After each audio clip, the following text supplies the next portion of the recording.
I think any small business owner would know, any business owner knows, like the number of decisions you have to make a day, and kind of the mental load that carries because you want to make good decisions. That definitely was something we had to learn very quickly. Like, how do we make decisions? How do we make good decisions? And how do we make them quickly enough so we're not holding everything up, frustrating people, letting things be problems for longer than they have to be. So that was a very steep learning curve.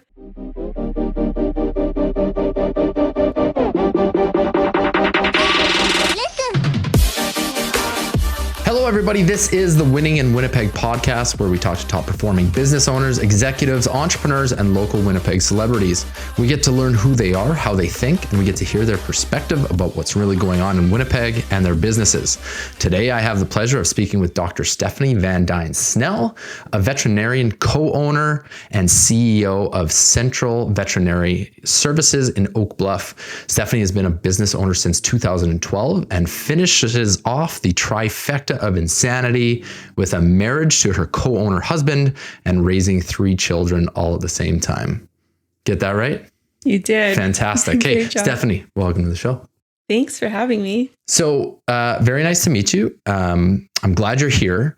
There's a lot that I want to dive into. You have an interesting setup there, lots of different aspects that we can talk about.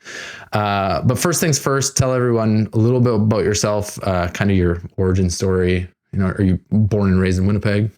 I'm actually not. I'm born and raised about an hour and a half southwest of here. I grew up on a dairy farm.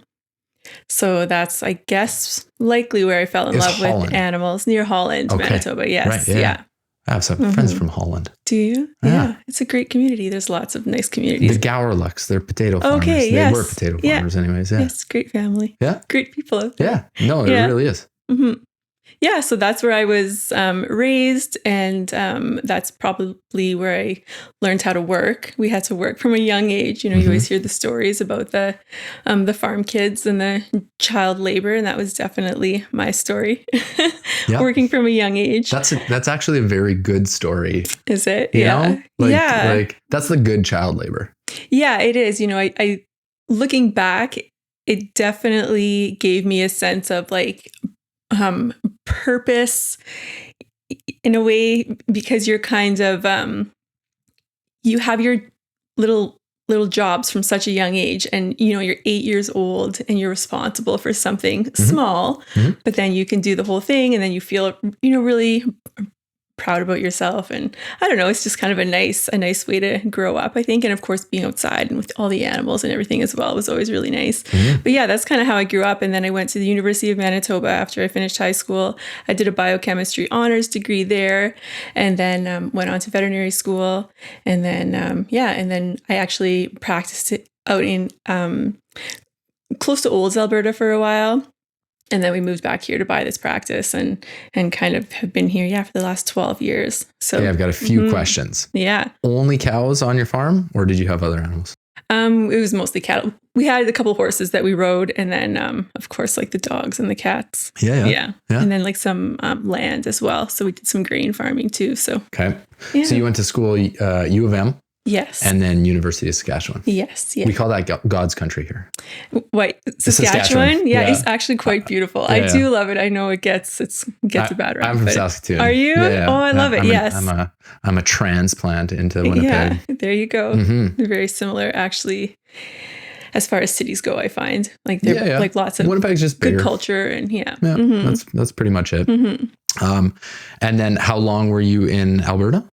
Well, I was there over like my vet student summers here and there. And then not quite a year, actually, I was graduated before we moved back here. Yeah. So, yeah. I lived in Brooks for a while. Did you? Yeah. It's a nice community too. That's got a little tinge of, a hint of something to it. When you drive in, you can definitely smell that. Yeah. Yes, it is. Yeah. Okay, great. So you went through, now from what I read, it wasn't long from finishing to getting your own clinic, really. So for that 1 year from 2011 to 2012, what were you doing? I was working as a mixed animal veterinarian just outside Olds, Alberta. That's what we were doing. So we were was getting my new vet wings kind of stronger and stronger. Yep. And the practice out there, because it was a little bit more rural, I guess, where it was about an hour or so from Calgary, so we saw everything. And it was it was a really good place to learn how to do a lot of things and kind of just jump right in and get practicing and gain that practice and the confidence, because you really, you get a hit by car dog come in and it's like, well, if we don't do something, it's not going to make it to Calgary. We need to do something. So that's where it was a really a good spot to start. I think it was really just thrown right in and get really brave really quickly. So it was great. Now, when you guys were studying, do you do everything? Do you do large animal? Do you do small animal? Everything? Yeah. So when we go to write our licensing exam, they ask you everything. There's questions on exotic animals. There's questions on public health, all like the regulatory stuff, as well as the dogs, cats, horses, cows, and the main animals we think of. But yes, so when we're in school, there is some, in your last year, you can choose a little bit as far as which direction you want to go. But when you write the exam, you have to kind of know the basics of everything. So yeah, we learn everything. There's a lot. Yeah. How did you know that vet med was right for you? Like when did you choose that, and when did you always know? No, I didn't. But a lot of vets do. They know from an early age that they want to be a veterinarian. For myself, it was more one of those, I was in my last few years in my sciences, and I started working in the lab, and I was like, I can't do this. This is a little too slow paced for me. Yeah. So I actually started volunteering at a vet clinic, and I just fell in love right away. And it was like the problem solving, the pace was nice and prompt. Like, it was like an animal's coming in, you're doing something with it, and then hopefully you're making it better, and then you're sending it out the door, and the next one's there. And it was it was really fun, and I loved the human animal bond. I also fell in love with that, just the whole environment of really experiencing that love that people have for their animals, and being able to help and experience and kind of be a part of that was really special. So that kind of was what made me want to pursue it then, after I'd done some volunteer hours. And I did the volunteer hours at Central Vet, and then that's where I ended up. Very nice. That's where I am now. So it's all full circle. Now you and your husband, Dave, right? Yeah. You guys, were you married early on? Were you like through school, after school? Yeah, it was right after school. Okay. So we, so he graduated a year ahead of me. Okay. And then I graduated, and then we were married that fall. And then that spring, we were in a snowstorm in March in a U-Haul driving across the country, to move out here, as we do. And then a week later, we found out we were expecting our first daughter. We kind of laugh now, because looking back, I remember some of the people in our lives at the time, like our lawyers, the people at the bank that were helping us with everything, with, kind of like the purchase of the clinic. They kept asking us, like, are you guys doing okay? Like, are you doing There's okay? There's a few changes going on. And then we were just like, yeah, of course. Like, why not? This is great. This is so exciting. And they're like, okay, because, there's kind of these, I don't know, they had like a list of the big stressors that happen in people's lives. And they're like, you guys are ticking a few of those. You're doing all of them all at once. Yeah, you're doing them all at once. And we were just oblivious. And then sometimes we laugh now, because we really did just kind of go into it thinking, well, like, what could go wrong? Like, this is going to be fun. This is like what we want to do.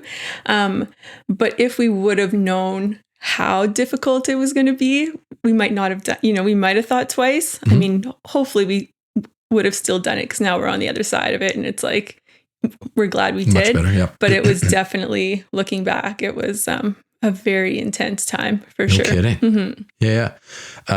So the trifecta of insanity is referred to by one of my coaches, that he talks about married, kids, and having a business. Yes. Right. Yeah. So what was was there an aha moment? Was there, like, how did you guys decide that when was the time that you guys decided that you were going to buy a clinic? Really, even throughout like the end of vet school, we both came from family farms and, kind of family businesses. So I think probably shortly after we, were engaged and planning our life, that was something, we were like, yeah, one day we want to own a vet clinic. Okay. But I think in our minds at the time, it was more like, that's the 10-year plan. Yeah, but then it just all not happened. The 6-month plan. Yes. Yeah. Right, then it all just happened very quickly because with Central Vet. So, so Dr. Ken Johnson and his wife Elaine, they started it back, I think, in 89. And that was who I volunteered with. And then I was a vet student. I came back and I worked with Dr. Johnson. And I was actually giving him a call to see, because he had an RSVP for my wedding. And I was like, okay, Ken, like, I know you're likely coming. You probably lost the invite because you're so busy. And are you coming to the wedding? And then that's when he was like, oh, I thought maybe you wanted to move out here and work with me or maybe buy the clinic. And I was like, oh, is that even? And that's kind of what started it. It was just kind of like this shock of like, oh, is that an option? Like, is that something? And then, yeah, we talked about it. And then actually on our honeymoon is when we decided, we're like, yeah, let's do this. Because we looked at a few other options then in Alberta, because we're like, hey, well, if we're doing this right away, let's make sure this is it. Because, there's other options. So we did look at some other options, including maybe like a startup was another option. We looked at different areas, but yeah, it's an established practice in a really good area. And it was, all of the animals, kind of like the mix of animals that we liked working with. And so it was. Is your husband from Winnipeg? No, he's actually from Alberta. Okay. Yeah. So he had a decision to make too. Yeah, that was a big deal. Yeah, for him to leave Alberta. And now actually his whole family has moved out from Alberta. Oh, and they're all in Winnipeg now and they love it. Yeah. So it's, Wow, that's great. Mm-hmm. So you guys, a question that comes up quite a bit that we find and very different answers almost every time. Working with your significant other, not only working, but co-owning a business. So take me through that. How was it, starting out? How is it now that you're in operation and things have smoothed out? Yeah, this is a loaded answer. It was, it's definitely, we had to learn like what we were good at. Right. Because when we went to vet school, it was to become veterinarians. Yeah. We did not know how to run a business. And then even the business experience that we had was a family farm. We didn't have employees. We had suppliers a little bit, but like it was very different. You didn't have clients, like it was different. So, so it was definitely a lot of like looking at each other the first few years, like, well, who's going to do this? Like who's like, who knows what they're doing here? Okay. Neither of us. Well, let's ask someone or let's figure it out or just go with what we think is best and that type of thing. So a lot of that happened.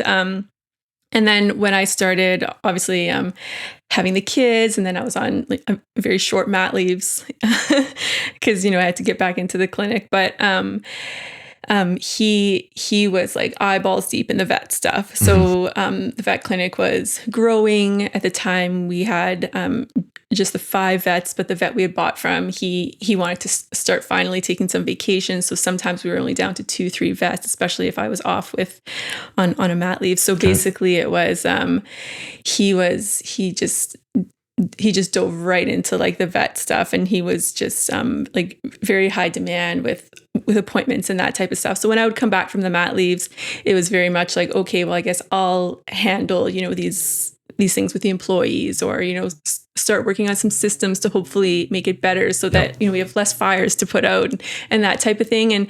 And the way my brain went, because I'm a problem solver and I'm very creative with kind of thinking, oh, let's just do this. Let's try this. So I was always wanting to try different things and kind of, do better and kind of push the envelope. And he was just like, okay, I'll just keep doing the vet stuff so you can do that. And so it actually ended up kind of working out quite well because I was able to step back from doing a lot of the vet stuff and work on human resources and things that are important, to run a business. Yep. And he just kind of kept going with the vet stuff and kept that up so that I had that relief to kind of step back and work on some of the business stuff. And then we took some business training together. So we were always on the same page with stuff, but it was, Do you think it was easier or harder? Like, are there more pros or more cons to working with your significant other? Well, yeah. And this is something we've talked about and him and hot on a little bit as well. Cause there were times we would come home from work at the end of the day and just be like,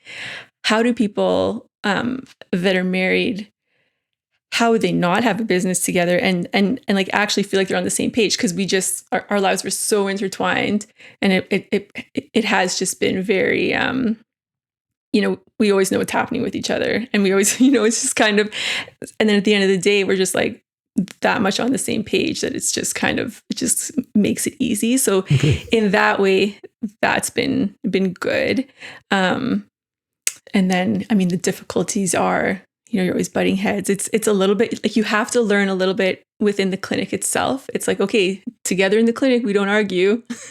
We argue, you know, at home, maybe we say, okay, like I didn't like when you did this, or I didn't like when you did that. But in the clinic, we're a united front. Yeah. So that was something, you know, you learn over time. It's like raising kids. It is. Yeah. Yes, it is very much. Yeah. Don't fight in front of the yeah. employees. Yeah, exactly. Yeah. So when you guys took when you bought the clinic, there was 5 vets, including.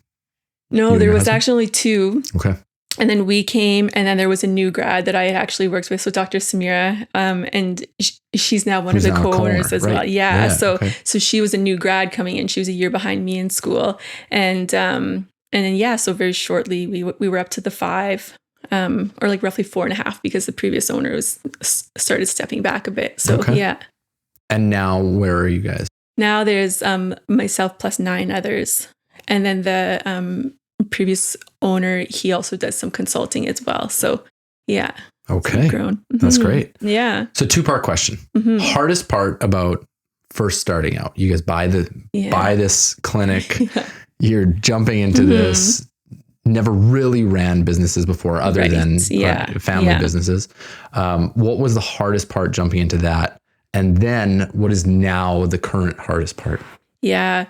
The hardest part then was learning how to run a business. And I think more specifically, just making decisions. So because I think any small business owner would know, any business owner knows, like the number of decisions you have to make a day, and kind of the mental load that carries, because you want to make good decisions. That definitely was something we had to learn very quickly. Like, how do we make decisions? How do we make good decisions? And how do we make them quickly enough so we're not holding everything up, frustrating people, letting things be problems for longer than they have to be?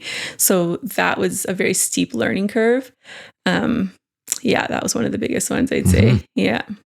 And what about right now? Now it's keeping up the momentum, I would say, and like the interest in like, okay, like what are we going to do now? And that's one of the things now that I really focus on, because I want this to be a clinic that people are proud to work at. I want clients to come and be happy. So I think it's that we're at the point of being well established, and we have our systems. There's always room to improve, but it's like, okay, now what? Like now we're like working on kind of like the cherry on top and that type of stuff. And now it's like culture for the employees. Now it's how do we, and it's maintaining that, because we'll like, establish a good culture, but then you have to keep maintaining it, which is which is something in the last few years that I'm realizing. It's like, we spoke last year about what our communications policy is, everyone. And it's like, why is that not good forever? Okay, we have to do it again this year. Like, it's kind of, you have to kind of repeat it, because you have new people coming in, and it's just human nature, right? You kind of, stuff slips off. So it's that constant maintenance of like, this is how we do it here. This is what we do. This is what we want to stand for, and, that type of stuff. So that's right. Yeah. Yeah. Business development, you had mentioned, as far as just how do we keep growing? How do we keep interest? Or what do you mean by that? Well, like we've often described the clinic as kind of this runaway horse or a runaway train that we were trying to lasso and trying to like get a hold of or get control of, because it actually grew quite quickly once we started putting in some of like the basic business stuff that that we had learned. The first few years, we were very much the typical, we are vets and we have a business, right? So it was, we did vet work and we didn't really run the business. Yep. So we didn't really have any marketing. We didn't really have any systems in place to maintain like the team. And, so we had lots of employee retention issues and that type of stuff. So that was when I had kind of had enough of that. And I was like, okay, like we have a responsibility here as business owners to do a good job running this business. We have these people that work for us. We have these clients that come to us, these animals that come to us and this is what we're here to do. And we have a responsibility to make sure that this container, like this organization is healthy and it's running well and it's a good place for all these people to come. Yep. So I kind of had that moment a few years in where, and I was also done with the fires and done with that stress of feeling so out of control because like we were really good vets, but like the business was not as like it was okay, but it wasn't where I was okay with it being. And like my husband was working so much too. And it was like, is this what it's going to look like until we're into our 60s, 70s, where you're working 60, 80 hours a week? And yeah, so then that's where we kind of started to establish some of those things and kind of go with that. So yeah. So what was the what route did you guys take to start learning about processes, systems? Yeah. So there was, there's a few kind of organizations or companies that will train. So one of the ones we worked with, they focus on veterinarians and they kind of help. So it was basically just learning like, okay, this is like how you read a profit and loss. Like it's really, when I look back now at how little we knew, it's actually interesting. It's kind of funny to think that we have come so far. So it's just like, okay, this is how you read a profit or loss. This is how you want it to look. This is basic marketing. This is like marketing 101. Like you need to, make sure you have good customer service, which of course this all happened naturally for us. So it was very much like we weren't completely out of water. Like we kind of were doing okay. We had enough momentum. But then when we started, putting in those types of practices, then we also realized we needed to renovate and expand the building because we didn't have anywhere to really speak to the staff. Like if we needed to have a one-on-one conversation with someone, we didn't have anywhere to do that. That was private. So so then we expanded and renovated the clinic. So then that was a whole other project that we did. And when we did that, the business kind of took off because we all of a sudden had more space. It was a nice place to work, a nice new building clinic. And we started implementing some of those strategies, those business strategies, training the team. So that was a big one that lots of people, I think, just kind of overlook. And it's kind of a what did that look like? Was it a weekly? Well, just even small things like, okay, like if we are going to do this procedure, this is how we do it. This is how we're all going to do it. So we know what to expect from each other. Because a lot of the time you get people leaving a position because they aren't trained properly. They never are confident in what they're doing. And then they're making mistakes. And then the leadership is like, why'd you make that mistake? Why'd you make that mistake? And it's almost always a training problem. So that was a big one that, we just actually started to train people. And then that helped, kind of with the team retention. And then like the business was just taking off. And then the pandemic hit. And then that was a whole other thing. So we just kind of started learning like the basic business stuff. And then over the last few years, we've been doing more like leadership and looking at different ways to make sure, we have like a psychologically safe workplace is something that's hugely important to us. So again, like more of like the cherry on top, but really when we get into it, it really should be more important and more of a focus than I think a lot of businesses do put into place because it's made such a big difference in just how just the experience of being in the clinic and how it feels to run that business. Like you feel so much better about it when you know that you are being responsible and saying, this is going to be a psychologically safe workplace. We want people to be able to come and feel safe, and do the work that they want to do just in a safe and supportive environment.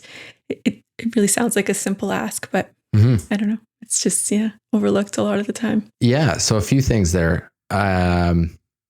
So at the start, it kind of sounded like logic and common sense were kind of your guiding point, right? Yeah. There's certain things like, well, we kind of know that we have to have good customer service, but it may not be intentional or part of a bigger plan. But as far as just starting out, you know, generally speaking, if you have a pretty good, you know, barometer of what's not just right or wrong, but how you would want to be treated. Yes. Like, if you can empathize with your employees, if you can empathize with your clients coming in, you know, that goes a long way without ever having any systems or processes in place. It does. You mentioned another thing about decision making, which is really funny because not making a decision is making a decision. Yeah.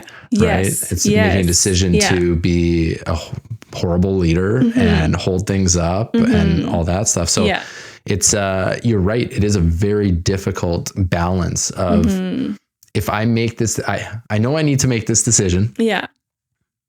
But if I make the wrong decision, which is fine, because we can always fix it, but how bad am I going to mess up? Yeah. But right. So it's like, how do I make the wrong decision, but just a little wrong decision? Yeah. It's been neat too. The speed of implementation of things has to be, you'll find that efficiencies really go up once you start making decisions. That's good.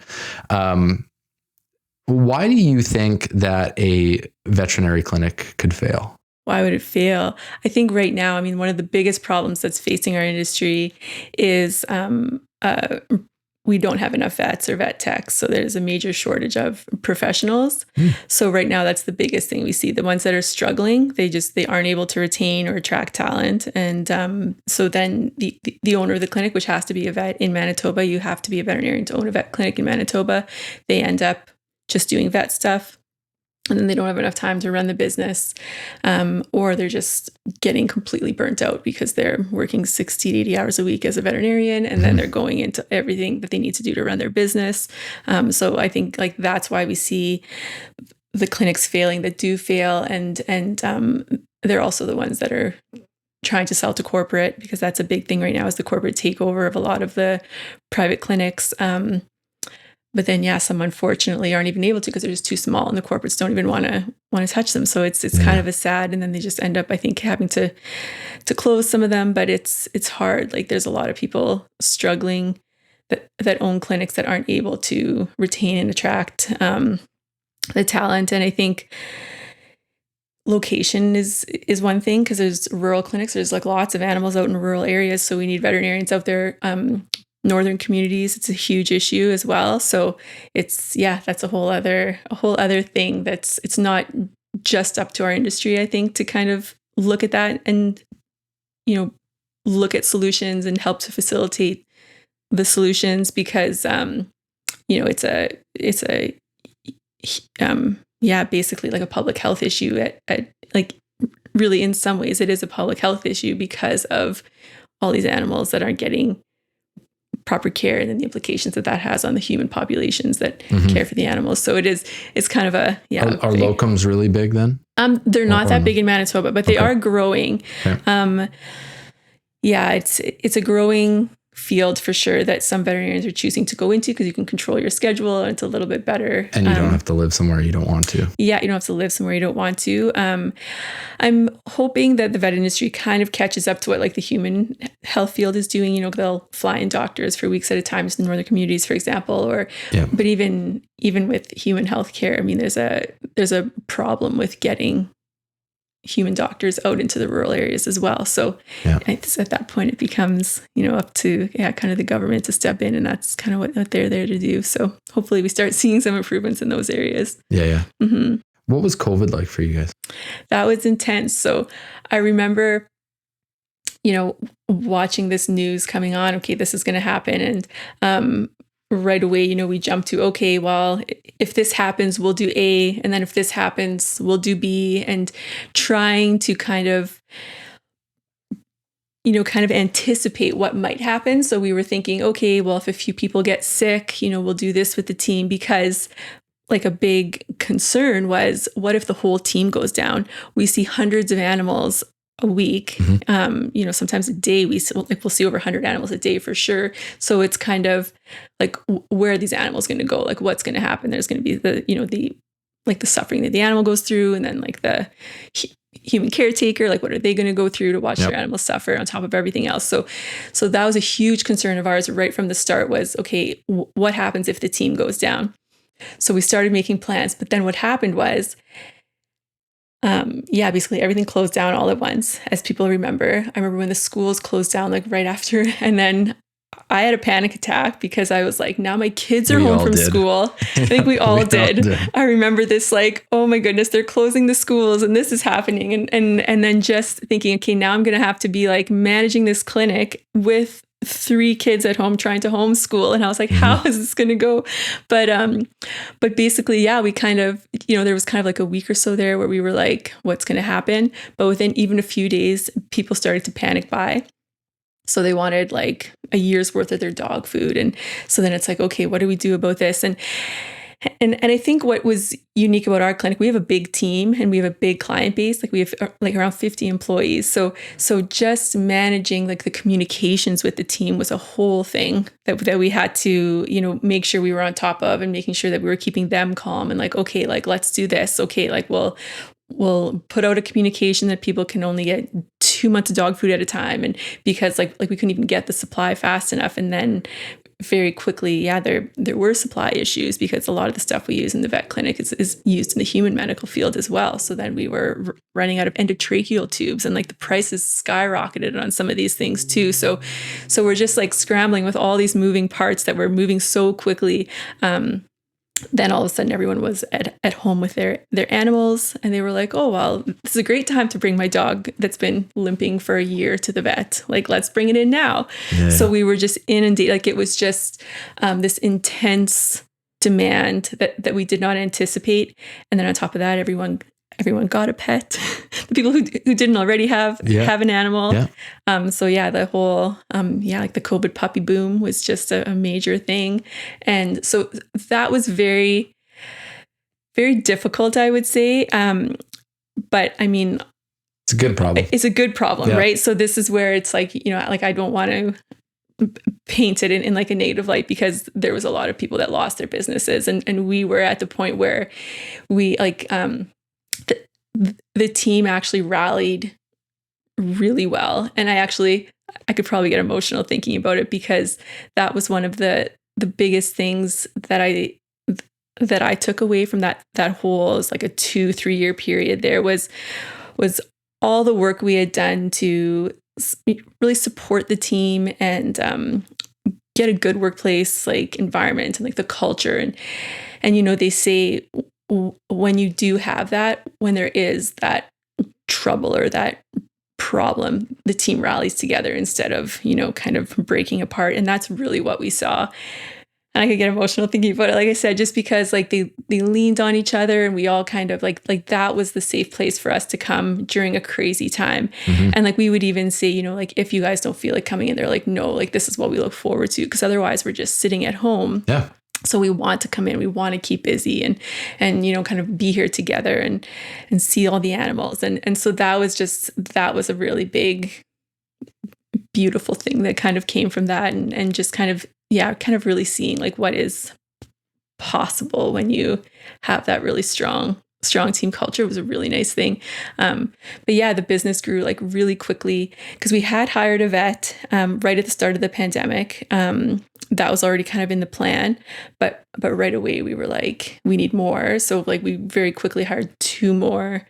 And then now the building's kind of full. Otherwise we would probably hire more. Yeah. But the building's kind of busting at the seams again with people. So I don't know if another expansion is in the future, but so that's kind of what happened there. And we ended up, one of the biggest things that was this kind of like a holy shit moment was we spent a lot of time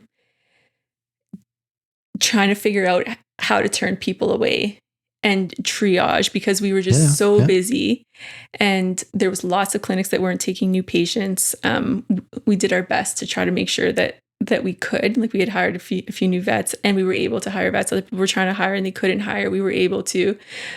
So then that was where, when I was looking at, for example, the reception team, they're the gatekeepers, right? So they would get so many calls a day, and they would probably spend almost half their time trying to triage, trying to explain that we couldn't see you today because, we were so full with like urgent and very serious cases or whatever it was. So that was something that was very disheartening for them because, they wanted to help. So we saw lots of burnout with the team. I mean, that's like one of the biggest issues that we see in the entire industry. And like our clinic was the same is especially when you're growing so fast. Yeah.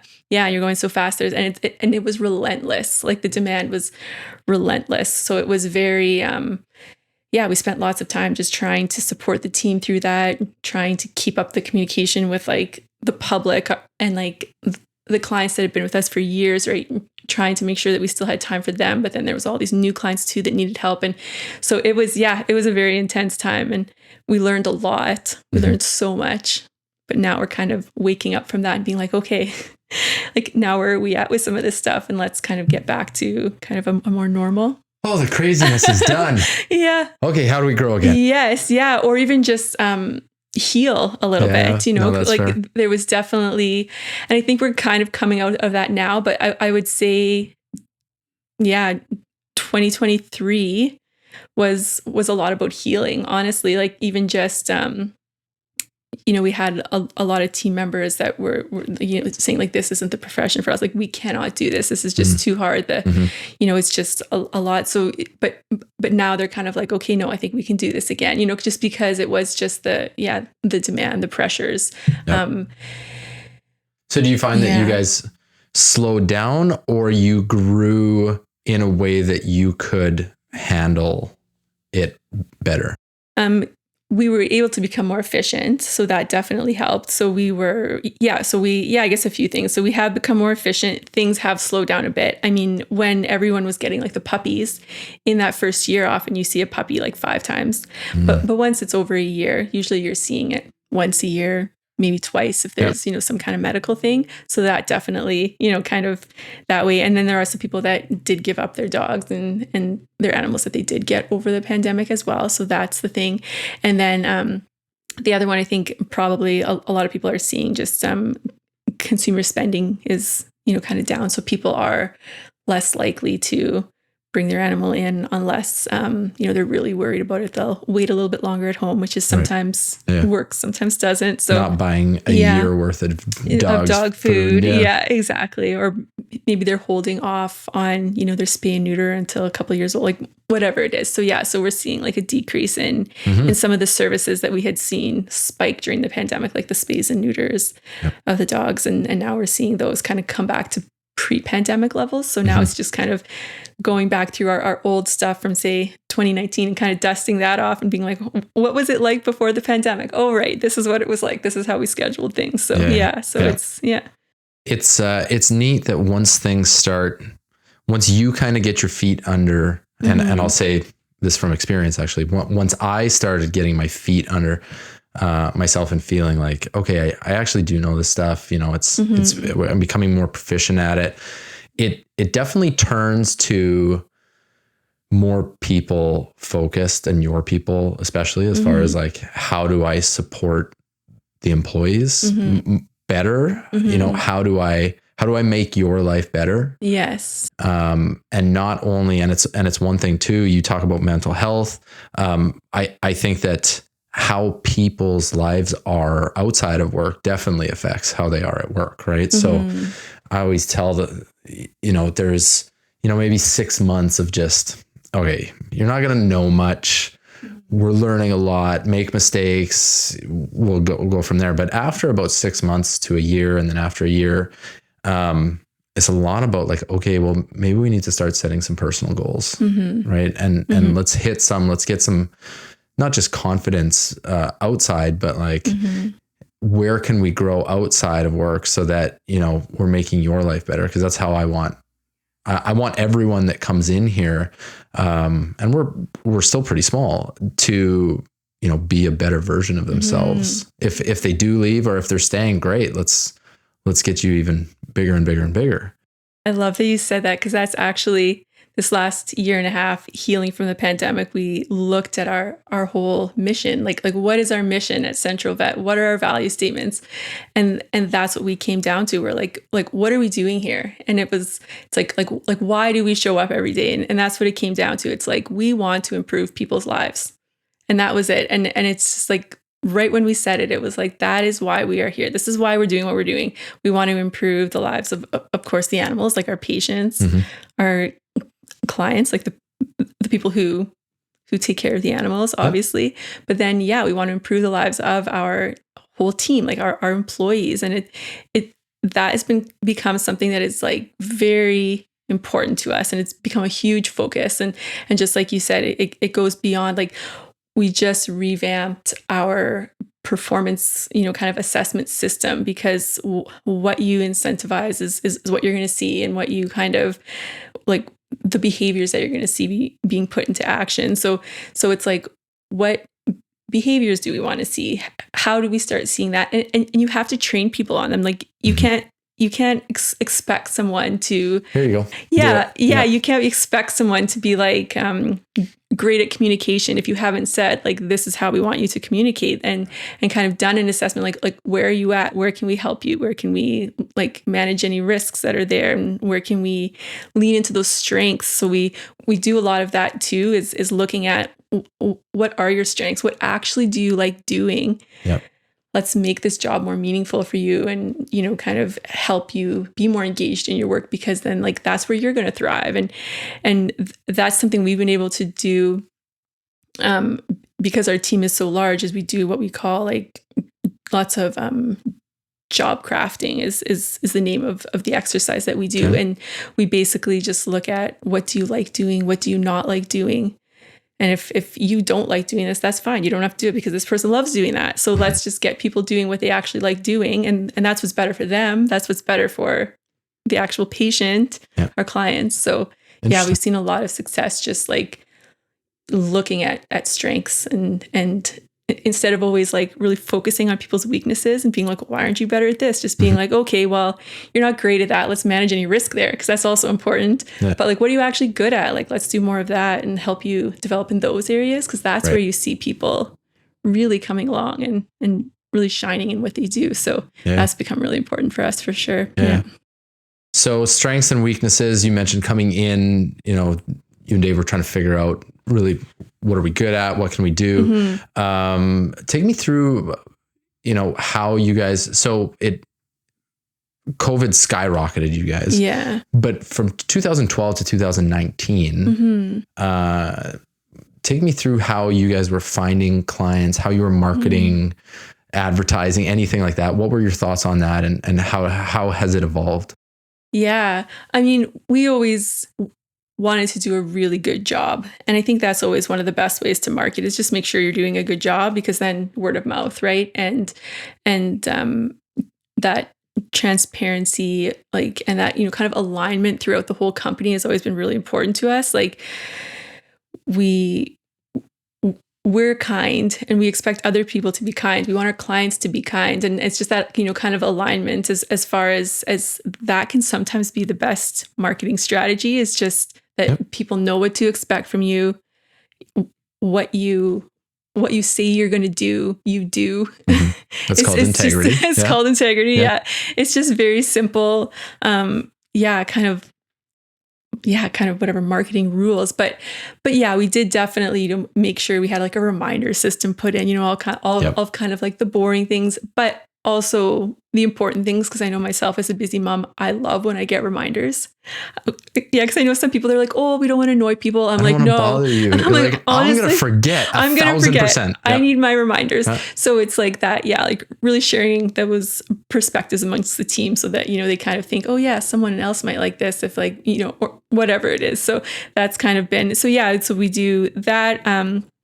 We would do things like, once a month we would have something that we would focus on. Like, let's do like a spay and neuter month, and get all those animals that haven't been spayed and neutered, but maybe should have been, kind of reduce the barriers for getting them in to do to get those procedures done. So we kind of had like a marketing calendar that we used before the pandemic and that type of stuff. But yeah, and then we just made sure we had a good website, things like that. So yeah, but that was, the vet industry has been growing. There isn't a lot of marketing to do. Yeah, and which is kind of a little bit different, but that's where like with our marketing, we're very much like, we just want to just really be that good word of mouth out in the community, and just kind of, because we are dealing with a very important thing. Like that's the health of someone's, kind of family member. So it is something that we take really seriously. We just want that to be something that is, kind of said in the community, is like, yeah, like if my animal's sick, I want to bring them to Central because, we trust them, that they're going to take care of them and that type of thing. And honestly, like the vet clinics in the city are like great, right? Like it's really almost any vet, that's what they want, because we do actually care so much about our patients. So it's actually just more so getting a good word of mouth for the whole industry out there. Cause sometimes, there can be some things that are said about vets that aren't so nice. So I think that's where we just want to be like a really good example of like, this is what vets do. This is really what we're here to do. And hopefully people, kind of really see that, because I think that's a big piece of it too, because we want people to trust vets. And I don't think I could think of a bad thing to say about a vet. Well, that's good. I don't think I've ever even heard one. Oh, really? Okay, that's good. Like it's always been a positive experience, and always been right. Great. Like, what's some advice that you would give to a vet med student that is either finishing up or going through school, coming out of university? What's something that you've kind of life skills? They need life skills. In what respect? Life skills and habits, like wellness and lifestyle habits that are going to support you in the long term. And I think this probably applies to really any young person, because once you get into the real world, it's not sustainable if you're not taking care of yourself. We talk about this leading self is kind of one of the topics we talk about with our team, especially like our leadership team. So, and a lot of small business owners aren't very good at it until they realize they have to be good at it. and then things start falling apart. Things start falling apart because you're falling apart, right? Yeah. So that's where it's, that would be something for sure. Really anyone in university, it's hard to tell young kids that really haven't been through that much adversity. Drop the Adderall. Yeah. You need to sleep. Yeah. So it is definitely one of those things where I recognize that sometimes you need that discomfort, that adversity to kind of be like, ooh, I can't do this anymore. I need to actually start sleeping and eating properly and exercising and having healthy mindset habits and looking at my, maybe like my mental health and physical health, but then also spiritual health, like my connection with myself, my connection with, kind of my community, because people just, they don't, and that doesn't even have to be religious, right? It can just be like that connection with yourself. Like, oh, how am I feeling about this? What do I actually want out of this? And just learning how to be self-aware with like what you're actually experiencing, just, instead of just going on kind of autopilot and burning your hand in the When did this sand. start being big in your life? When the kids were small, and when we started renovating, expanding the clinic, and the business started really growing, and we had our middle child, she didn't sleep well. So very sleep torture. Yeah, it was a really so that was a really difficult time for me, especially, and I think for my husband as well. That was when he was kind of, just getting like really burnt out, working like 80 hours a week, late at night, right, doing emergency calls. And so I just remember, and a lot of the stuff that would play through my head was, oh, it's because I don't know what I'm doing, because it's a lot of negative stuff. And then I started just realizing, well, that doesn't serve me at all. I need to, learn how to have a gratitude practice. Yep. I need to learn how to make sure I'm going for a walk every day and just disconnecting from everything that's happening at the clinic. And then you start reading about some of that stuff, and it just becomes it becomes your saving grace. Like it just becomes something that makes you feel better. So then you want to do more of it. So that was when the kids were small. It just became like, it was like we were getting really burnt out, and it was just something. And then even more now that the kids are getting a little bit older and we're kind of through the pandemic, it's like, okay, like what else can we do to make sure that this is like a sustainable thing for us long term? Because it's like the mental load of owning a business is intense. Like it's just very heavy, and you become such a strong person. Or I think you burn out and you leave, right? So it's, you kind of have to go one way or the other. Otherwise you're not going to last. Yep. And I think sometimes too, it's, people, they've asked me, they're like, how do you do everything that you do? And I've said, I'm like, well, it's not comfortable. Like it was very uncomfortable.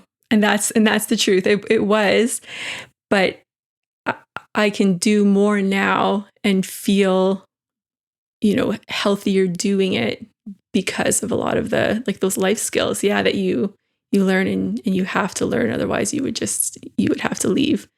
Do you think that people can learn them without going through them? Or is that just something that like life experience starts beating you down enough that either you sink or swim? I don't know. That is something I have thought about because I've become so passionate about this, and like I want to speak to vet students and just be like, you need to get a gratitude practice and you need to do these things because otherwise, you're going to get burnt out. Or I really want you to succeed and I don't want you to suffer the way that, we had to, or whatever it is. And I want to go and like tell them these things. But then I started thinking, I'm like, would they listen?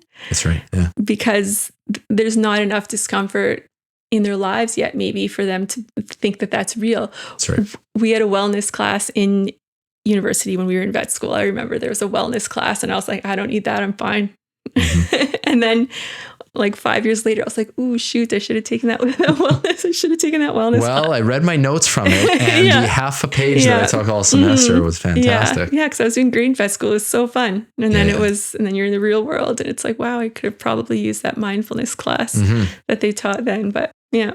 Yeah, no, you're right. If the pain is not greater than the pain of changing, you're never going to do it. Right. Yeah. It's, understanding and looking at, or understanding that what you focus on grows. I mean, that's a big one, and in talking about gratitude, because as a business owner, it's really funny. All we do is look at problems. Yeah. Cause and then we hire employees to handle the stuff that's going right. And then we focus on the problems, right? And even when we have people that are good enough to start handling problems, then we just get the problems that they couldn't figure out. Yeah. And so, it really is up to us to focus on or choose what we focus on. And that's a really big one. Yeah, it is. And then I think the other huge thing that made a difference for me was leaning into that, kind of those situations where it's like, wow, this is a big problem, but it's also a big opportunity. And that when I switched my mindset in that way to be like, this is exciting. We get to solve this problem. And then after, things are going to be so much better, and getting excited about, that opportunity to improve things instead of it being like, oh, another problem. Yeah. That was people think you're crazy. However, yes. Yeah. You get through it. Right. Yeah. It almost becomes exciting now when someone comes to, I'm like, okay, let's like figure it out. This is, and it's nice to know. So that's something too. We like really are intentional about asking for feedback. And some people are like, oh, well, we don't want to say because it might. I'm like, no, just if it's bad, even better. I want to hear the bad stuff too, because I just want to know what everyone is experiencing, good or bad, because then that's where, if you're experiencing something good, we want to know because maybe we can do it even better or we can expand it in some way. If we're doing something bad, like we want to know. And I think that's where like I hope most business owners can lean into that a little bit more. I think some are still afraid. Sometimes when I talk to people or I hear things, it's like, oh, you need to ask for feedback and be honestly wanting it. And just recognizing that it's kind of a gift. It's like, okay, you could do this better. Okay, well, like, that's awesome. Now I know, now I can do this better and I can do things even better. So it's just kind of thinking a little bit larger picture instead of letting the ego get involved. And well, there's a hard part about the biases that come when you are speaking with your employees, because they have a much different perspective than you do, totally, right? Yeah. So they're never going to have the same perspective. It's definitely interesting to hear when they are giving you the feedback and you start and then you have to not compartmentalize, but you have to really break apart, okay, what is valid and what is a bias, or what is just coming out of either their frustration, or what is, what is accurate, what haven't I been communicating properly, right? And that could just be okay, Fred. Here's what I do all day. Hi, I'm the problem. It's me. I didn't communicate that properly. That's right. Well, ultimately, everything is our fault. It is. Right? If you want to break it down to everything, I hired you and you're an idiot, so that's my fault, I guess. Yeah, it's so true. And I think it's just if you can sit with that and be like, at the end of the day,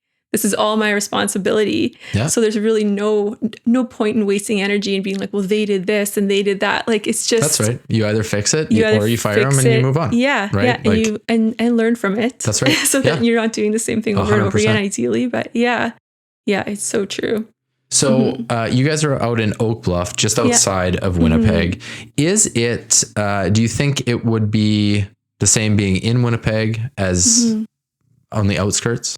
I think so. I mean, like, we have a lot of our clients come from Winnipeg, a lot of them. So the main benefit we have is we have a little bit of land. So it's really nice. We have our clients walking their dogs out in kind of the trees and on the grass, and very nice. So that's been really nice, because we've looked at some of the clinics in the city and we're like, well, where do they walk the dogs? There's no green space here. Where do their horses? Yeah, where do their horses go? They don't have horses, which is, so that's another thing too, right? So we're able to have like the horses and stuff. So, but I think that's been the main benefit. One of the challenges is the drive, because I mean, like the south perimeter and the perimeter in general, especially in the winter, isn't always great. So that's been something we've had to deal with on and off. But other than that, outside Manitoba, do you think is it different? Do you know vet owners? Other places? It's a big network of vet owners across Canada that we're. Do you think it's different outside of Manitoba? Is it the same? It's very similar. I mean, there's some provinces like where you don't have to be a vet to own. So there are some vet clinics in, say, Alberta. We have a friend who he's part of kind of like a small corporation of vet clinics, and they'll have, kind of like a manager that's like a registered vet tech as well. That's an owner. So that's a little bit different. Because you don't have to be a doctor to own a medical clinic here, right? No. Yeah. But it's still now. Is that trailing other provinces, or are we ahead? It's just a little. We recently opened up the Vet Act, like the province of Manitoba, but that wasn't something that they changed. So I think it was when the Vet Acts were established in Manitoba that was how it was established, was that a vet had to own. Do you see that changing? Provinces, I hope it does. The vet techs are very powerful group that are vet professionals, just like veterinarians. It's almost like the nurses and the doctors, right? Yep. And they want more in their field. They want growth opportunities. We have an amazing team at our clinic, and I think we have like 15 RVTs, and they want ownership opportunities too. And like some of them would be amazing. Actually, on like my leadership team, I have RVTs, and I'm just like, if we could sell like a chunk of this business to you guys, like I would love to, just because they've been there since the start. They're they're acting like owners. Yeah. So I hope it does. That is something I want to see in my lifetime, is kind of somehow trying to get RVTs allowed to own in Manitoba. Yeah. Mm-hmm. What was the conversation or impetus for allowing another owner to come in? Mm-hmm. So Dr. Smith, she's been with us since the start, like you said, and she came on as a new grad right after we bought, and we actually worked at the clinic together before as like vet students and volunteers. So I had known her for years. Okay. And it was something that was, kind of important to her. She had already been doing some, kind of owner-like things. Mm-hmm. So it was one of those things where, it was she wanted to. And then she also has some strengths that Dave and I don't have. So it was kind of one of those things where like, yeah, you bring something that like we don't as an owner. And, this is important to you. We want to see you stay. We want to give people the opportunities, because even if, someone else came and said, we would like to also, kind of buy in, that is something that we want to be able to do, because I think having ownership, kind of as a veterinarian it's like, as far as the trajectory of your whole career, it is, something that is important for some people. They want to experience that. Okay. And it's getting harder to start out on your own. There's lots of corporate, buyouts. So there's fewer and fewer private practices. So there's equity funds coming in and buying. Yeah. Like for the corporate clinics. Yeah. Yes. Yeah, totally. Okay. Mm-hmm. Yeah. Are you, take me through your daily, are you a routine person? Are you not? Yeah. Yeah. And I mean, my daily, so because I don't practice as a veterinarian anymore. So we have a communication system on our laptops, on our phones. So we do a lot of kind of thing. Yeah, Microsoft Teams. I think lots of people are familiar with Microsoft Teams. So we do like lots from there. So the days that I go into the clinic, it's a lot of like, okay, how's everyone doing? I have projects that I'm working on. So I kind of split my time between like the projects that I'm doing for growth. Like right now I'm building a training management system, like an online training management system.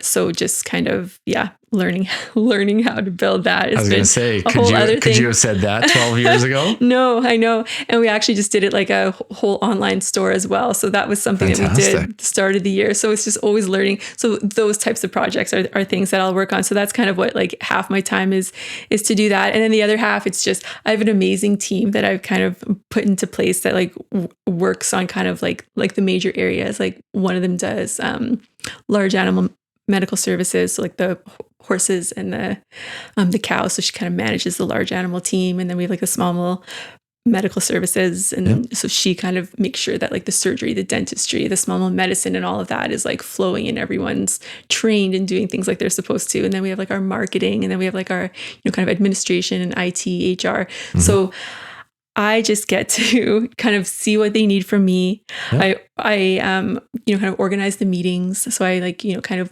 we meet at a high up level to kind of look at numbers and just kind of see like how we're doing, where things are going, what's our strategy, how are we doing with that, this quarter, that type of thing. Yep. And then we meet then with kind of what we call like our middle layer management. So we do that once a month with like all of the leads, like the team leads.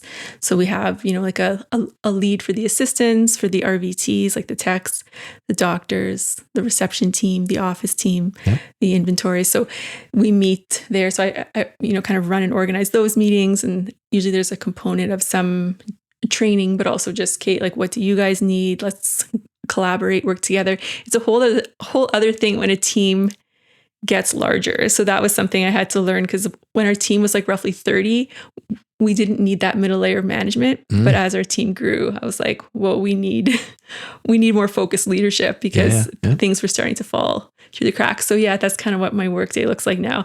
It's just kind of, really organizing those routine meetings and just kind of keeping everything going, answering questions, making decisions. I make a lot of decisions. Yeah. Just do this. Okay. Yeah, that sounds good. And then learning how to like empower them to make decisions in their own roles has become, something that's been really rewarding, because they like it. And then it's nice because they'll be like, this is what I did. And I'm like, amazing. Mm-hmm. Thank you. Perfect. Yeah. No, I didn't have to do it. Yes. Great. Yeah. And like, you probably made a better decision than I would have, because you're more in it in that specific area than me too. That's right. Yeah. Yeah. So that's been something else too that's really made a big difference for us in running the business is learning how to ask those questions, like, what do you think? Mm-hmm. And, kind of, how would you do this? Like, this is what we need you guys to do. How do you see this working? And just kind of like learning how to ask those questions has been something I would say in the last 2-3 years we've really been doing. And it has made a huge difference in just like really having solutions that actually work better. Because sometimes if I would just come up with a solution, I'd be like, okay, do this. And they'd be like, well, what? That's not going to work because of this, this, and this. And I'm like, oh, I didn't know, because it's so large now that I don't know the intricate details of every single thing that everyone's doing anymore. Whereas at one point I did, because I was doing them all too. But so that's been something as the team has grown, just learning how to ask those questions and how to engage the team and coming up with solutions that are actually going to work for them. Mm-hmm. Yeah, it's been really fun. It's fun seeing what they do. Yeah. Mm-hmm. Once you give people agency, and they are able to, it really empowers somebody when when they know that they can make a decision. Yes. Mm-hmm. There's a big change that goes on there. Yeah. Because there's nothing like getting your feet cut out from underneath you. Yeah. What have been the biggest influences in your life? Whether it's a mentor, a professor, a book, place, anything. Yeah. Well, I guess, like when you say book, the first thing that comes to mind is like I love Simon Sinek and like Brene Brown, Adam Grant, those guys. But when I read Simon Sinek's book, he has a couple of ones. Like one is, like to find your why, start with why. Yeah. Leaders Eat Last, those types of books, that really helped to kind of blow open my perspective of like what it means to be like a good leader. So those were very impactful for me. And like the start with why too, right? Because at the end of the day, you have to have a deeper purpose for what you're doing. And that helps to prevent getting burnt out and getting, kind of disengaged with what you're doing. So that was very impactful, and just kind of helping the whole organization and team understand too, like, this is why we're here to do what we do, like I spoke before. Yeah. But yeah, so that's kind of, those books were really good. And as far as, from like a personal level, like my mom and dad have always been, they work hard and they're not afraid to do things. And that's always been something too that I've leaned into. It's like, well, what's the worst that could happen? At least if we do it, we'll know if it's going to work or not. Mm-hmm. So that's been kind of a mentality that I've always had.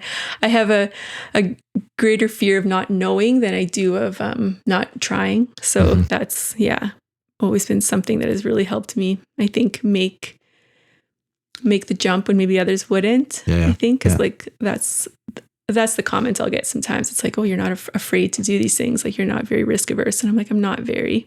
Yeah, I'd rather fail than regret. Yeah, you need to. You need to know that you've tried. Mm-hmm. Yeah.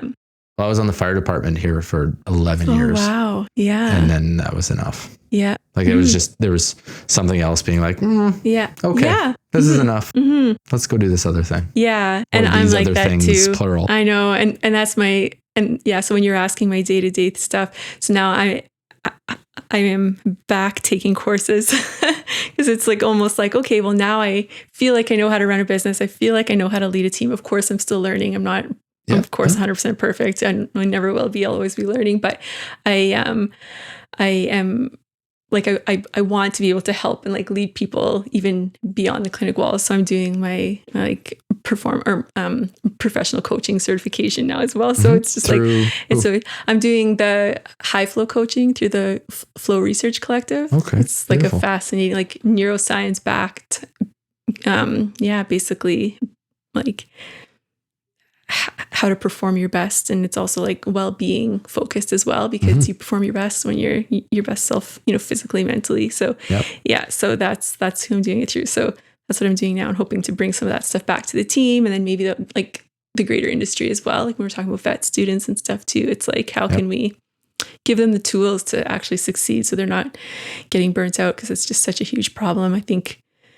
I don't know if you're aware of like the suicide rates and that type of stuff in vet med. I don't know how much of that makes it into the public. Oh, I see. I never know how much this makes it into the public awareness. But then again, I've never heard a negative thing about it. Yeah, so which I mean, that's pretty nice. Maybe you're just saying that, but that's good.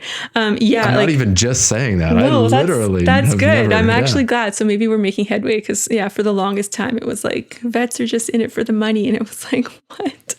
Like it's not at all. So anyway, that was hard. But anyway, so yeah, the suicide rate. So yeah, it's vets are now, unfortunately, we are like the most at risk for suicide. It used to be dentists. Past the dentist. We passed the dentists. Yeah. So now it's us. So we're 2 to 4 times more likely than like the general population. It's hard to talk about it, honestly. And they actually just did a study through the American Vet Medical Association last year, and I think they surveyed something like 1,500 vets, and it was just over 25% had considered suicide in the last year.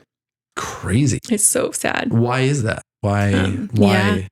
Yeah, it's a combination of things. So lots of moral distress in the job. Honestly, there's it's a unique situation where we want to help these animals, and we have to work through the human to be like, okay, well, this is what the animal needs, and like we want to save your dog's life, but that'll be $1,000. Right. Like, can you imagine? Like, it's so hard. It is really hard. So, the moral distress that comes with trading, health for money.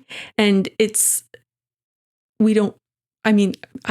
always think if I could, like if I had one wish for the vet industry, it would be like the human health, healthcare, where you could just go, you could help, you could do whatever you wanted. And then there was, kind of like the, like the public funding, universal healthcare for pets. Like that would be one thing. And I think that would go a huge way in helping with like the moral distress that vets face, because that is really hard. So that's a big one. And then just like the relentless demand has been another one in the more recent years too. So when you're going all day and you don't have time for lunch, you don't have time to go to the washroom, and then you do it again the next day, and then you have clients complaining because this or that, or they can't get in, or whatever it is. It's just, and we saw that during the pandemic. Like, you're trying so hard, and you're just, at the end of the day, you're just, you can hardly walk out of the clinic sometimes, and maybe you did lose a patient, which is just, it's horrible. And then on top of that, you get like a board complaint, and it's like, what are we doing this for? Like, we're killing ourselves, and then we don't have but then that's like a human nature thing as well, right? To focus on the negative. So that's something too. We try to tell our team, like, you helped, say like 15 animals today, times however many in a week. And then maybe you had one person that wasn't happy with what happened. And, that's trying to focus on like the good that we do every day, but absolutely. It's hard. Yeah. I completely understand and can relate to that, in that I will build a $3 million house, and I cannot stop thinking about some of the little imperfections that people are like, that's what are you talking about? Yeah. Like, don't let that bother you. You did 4,000 things right. And one thing is like not to your liking. Yeah. So what we focus on grows. Yeah, absolutely. It does. Yeah. So we have our little signs that they can read as they walk out of the clinic, like stop and take a breath. What's one good thing that happened today? Really think of one patient that you helped today, that type of stuff. And we love when we get the positive feedback from our clients, like when we get like a good review on Google, or, someone sends in an email after and says, thank you so much. And then we always share that, and we say, oh, we had this really nice message from so-and-so. And it's just huge. It goes such a long way, because the few here and there, when you just try so hard, because that's the thing, we're here to improve the health of your animal, but it's not guaranteed. Like, which is hard, because I think people think, okay, well, we're going to do this surgery, and it's just going to work. But we have to talk about the risks, obviously, like if it's a good prognosis or not. But when it ends up not being good, I mean, it's hard. It's hard for everybody. Yeah. So it's I imagine. I think I kind of come into this with rose-colored glasses. I mean, every vet I know, I've really known that they've wanted the best. Everyone comes in to help. I dated a girl in high school. Her dad was a vet. He had a clinic. Okay. Yeah. One of the girls that married into that family, she was a vet. She ended up buying the clinic. Like they were fantastic people and just wanted the best, loved animals, loved helping. Oh, that's so good to hear. Yeah, that's good to hear. I imagine though that just like absolutely any profession, there's bad apples, right? That 20% of people that are just, not great or shitty human beings. Yeah. And I think that's maybe where that whole, like the vets are in it for the money. Cause I think like that's been, could be, I'm sure there probably are. Absolutely. Yeah. Right? Just like there's doctors and just like there's, I mean, I'll increase that for the lawyers a little bit, but their profession. We'll throw them under the bus. Yeah, no, I'm fine. I'm fine with that. The lawyers that I do love, they know. Yes, they know the rest. Yeah. But it's the same with any profession, really. It is. And I think that's the thing too, like at the end of the day, because it was something I was so sensitive about was, I never wanted anyone to say, you're just upselling or this or that, because there is so much moral distress that goes with that. So looking at our pricing structure and how we price things, like I wanted everything to be like very transparent. And if there was someone that was ever going to ask me, well, like, why is that so much, that I would be able to explain, the exact decision-making process that went into, putting that price tag on that service, because, we have to pay the team at the end of the day. Like that's the main thing, right? Like we need to keep this business sustainable so that we can open our doors the next day and help another 100 animals. Like it's I think that's the thing sometimes, that because human healthcare isn't like that, people get kind of confused where it's like, well, how can it possibly be that much? It's like, well, you like, and like we do advanced procedures. Like I think that's the other big thing people don't understand about vet clinics is, we do the dentistry.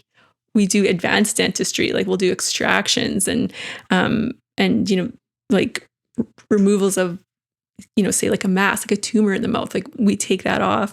We do like spays, neuters, emergency surgeries if there's like a blockage in the stomach or there's, bleeding in the stomach, like it's all very advanced. Yeah. And there's like the whole lab, the ultrasound, like it's all and then for multiple species. So it's just this huge, there's just like a lot of different things we do. So there's lots that goes into it, lots of equipment, lots of skilled labor, right? So it's, That same principle is why I would say 4 years ago, we completely converted to cost plus, transparent. Okay, yeah. Everything is, because I always wanted people to understand where their money was going. Yes. And not have to guess about stuff. And like, here's the cost. Here's how much we make. Yeah. Here's why. Yeah. Oh, yeah. No, I agree.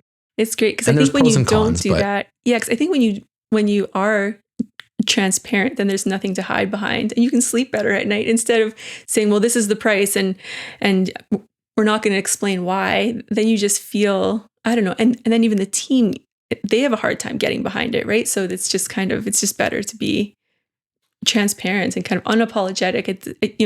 We have to pay people, we have to pay ourselves, like we have to, this is a business too at the end of the day. So and there's pros and cons to both of them, and I think that anyone that does it the other way too is completely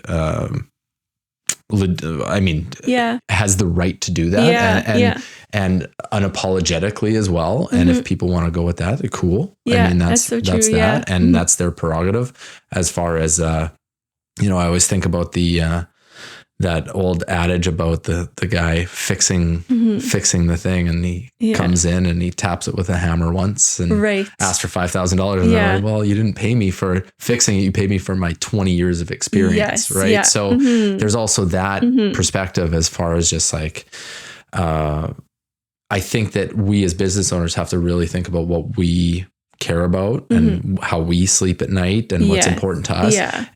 And it may change, right? You have different experiences and then, hey, we're going this way now. And anyone that doesn't want to come with us. Great. It's true. Yeah. It's like a whole, like when you talk about being in alignment with, this is what we this is what we do. This is how we're going to do it. And the people who align with that will want to work with you. The people that don't fall away, and that's fine too. You have to be okay with that.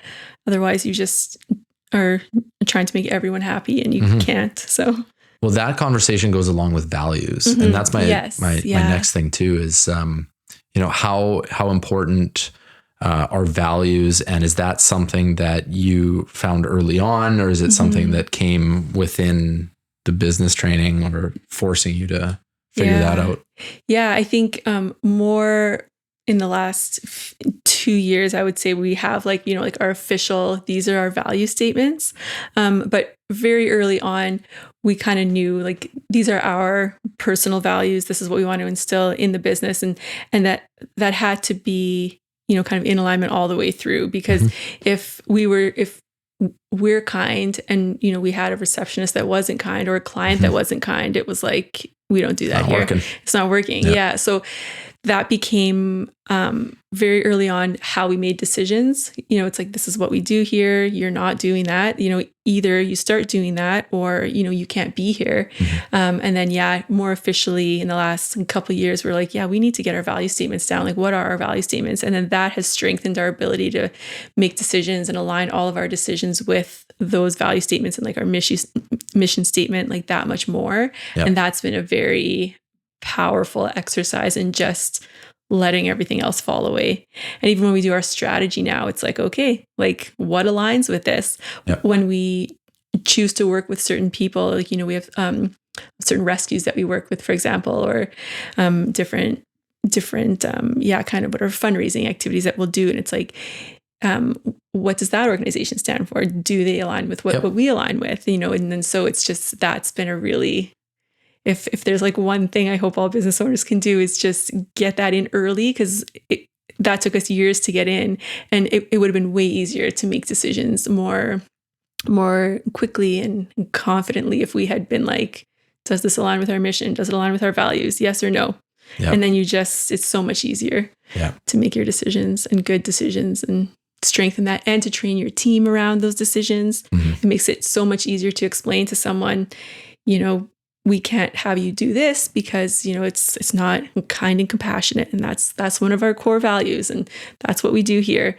And if you can't do this, then, you can't be here. So what do you think? And you just basically can throw it back at them, and it's up to them to kind of align with that or not. And then the decisions become easy. Yeah. So you've been in Winnipeg for a while. What is your favorite thing about Winnipeg? Oh goodness, I actually really like Winnipeg. I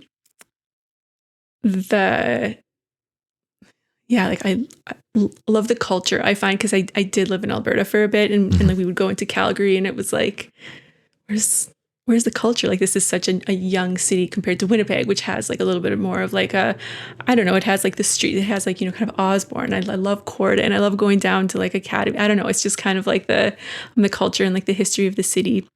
I love that we have like the Human Rights Museum now, and that type of stuff. The little restaurants, and I love the diversity in Winnipeg. Honestly, again, comparing it to Calgary, where it was a lot of the same thing. It seemed like, again, maybe I wasn't there long enough to really get into it, but I love the diversity in Winnipeg. I think there's that strength that we'll always see.